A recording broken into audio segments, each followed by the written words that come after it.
கொளுத்துற வெயில்ல பண்ணாலும் ஒர்த்து தாங்க இந்த தொன்னை பிரியாணி. செய்யலாமா? வாங்க. Hi guys, welcome to Nirali lifestyle. இன்க்ரீடியன்ஸை மட்டும் கடகடன்னு சொல்லிடுறேன். எப்பயும் போல் புதினா, கொத்தமல்லி, தக்காளி, பச்சை மிளகா, கார்லிக்கை தனியாக பேஸ்ட் பண்ணிக்கிட்டேன். அதே மாதிரி ஆனியனையும் தனியாக பேஸ்ட் பண்ணி எடுத்துட்டேன். ஜிஞ்சரையும் தனியாக பேஸ்ட் பண்ணி எடுத்துக்கிட்டேன். கொஞ்சமாக கர்டு, 1 கிலோ சிக்கனு, சீரகம், சோம்பு, வரமல்லி, மிளகு, ஒரு 4 வரமிளகா, பட்டை, ஸ்டாரு, பிரியாணி இலை, சாதிப்பத்திரி, கிராம்பு, இதெல்லாம் ஒரு தனியாக அரைச்சி பேஸ்ட்டாக எடுத்துக்கிட்டேன்.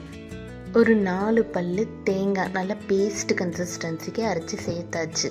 இந்த இன்க்ரீடியன்ஸ்லாம் முழுக்க எங்கள் அம்மாவோடது தாங்க. முன்ன சொன்ன மாதிரியே கொளுத்துற வெயில தான். மதியம் 2 மணி இருக்கும். நீங்களே பாருங்கள் எப்படி வெயில் அடிக்கும்னு. இந்த தொன்னை பிரியாணி என்னையை பொறுத்த வரைக்கும் ஒரு கூட்டாஞ்சோறு கணக்கில் தான் இருக்கணும். அப்போ தான் இது சாப்பிட்ட ஒரு டேஸ்ட்டே இருக்கும். ஓகே கைஸ், நான் சாப்பிட போகிறேன். இந்த ரெசிபி உங்களுக்கு பிடிச்சிருந்துச்சுன்னா மறக்காமல் நிராலி லைஃப் ஸ்டைலை சப்ஸ்கிரைப் பண்ணிக்கோங்க. இதே மாதிரி ஒரு சூப்பரான வீடியோவில் பார்க்கலாம். பாய்.